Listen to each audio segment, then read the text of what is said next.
Explain to me why Ndende Nyoro,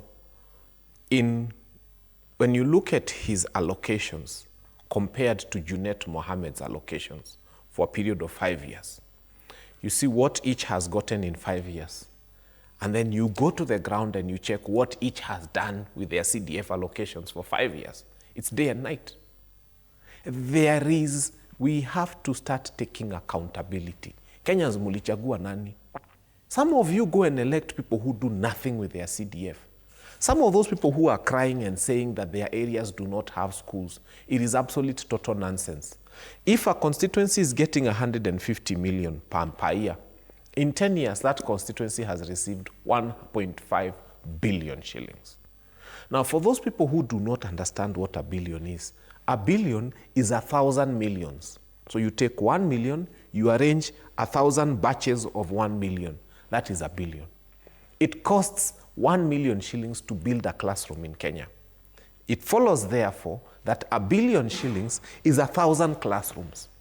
If this money had gone only to classrooms, and I'm not saying that the only problem in the constituency is classrooms, but hypothetically speaking, if this money had only gone to classrooms, what would have happened is a certain constituency in this country that has received 1.5 billion in CDF allocations should have 1,000 classrooms.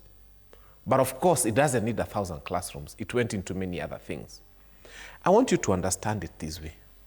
When you look at something stupid here, moribund, called Talanta Stadium, that thing is 45 billion. Now, 45 billion means 1 billion is 1,000 millions. So for the first 1 billion, we would have had 1,000 classes. The second 1 billion, 1,000 classes. By the time you are getting to the 45th billion, you have 45,000 classes. 45,000 classes, if you multiply by 40 students in a classroom, that is 1.8 million students. What did Kenya choose to do? We chose to build a stadium that will have 60,000 people coming. Now, if you think of a classroom, how many days in a year do 40 students sit in a classroom?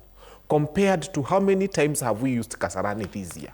If you took 2025 and counted the number of events that have happened at Kasarani within 2025, Nikoshu has jafika 100 events. So for 365 days, we used Kasarani for less than 100 days. Now we are here stupidly taking 45 billion that would have built 1.8 million spaces for children in our classrooms, and we've built a stadium that will occupy 60,000 people, maybe 70 days in a year. All I'm trying to say is the reason we are trying to allocate classrooms mpaka using technology is because we have not invested in education. Hakuna choo za kutosha, hakuna classrooms za kutosha, hakuna dormitories za kutosha. We are busy building stadiums. This country has been led by people who don't understand what the priorities of this nation are. The first thing we need to think is about our children. A country that does not think about its children is plainly stupid. Some of the things we are discussing here, we shouldn't be. Some members of parliament today are supposed to be in jail. Let us go to those people who are saying, we are marginalized, we are marginalized. Marginalized by what? Let us go to them and ask them, for the last 10 years, explain to us what your CDF has done. Let us not be merciful to some of these people. Ile shida tuko nayo si ya allotment, ni ya slots. Our schools do not have capacity. Let us stop remedying the nonsense of not having capacity by talking of systems and technology in 2026. Mm-hmm. If we had enough classrooms, the teachers would comfortably admit children. If we had enough dormitories and toilets and everything, the teachers would. So we have been putting our resources in the wrong places. Okay. And then now we are trying to remedy that nonsense using technology. So I dare submit to us as Kenyans, sisi hatuna shida ya how to place children. We have less than adequate national schools. Right. We have less than adequate extra-county schools. We have less than adequate district schools and so on and so forth.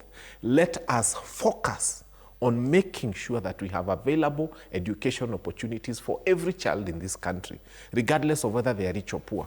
And that's a conversation that even when we talk about infrastructure, we talk more about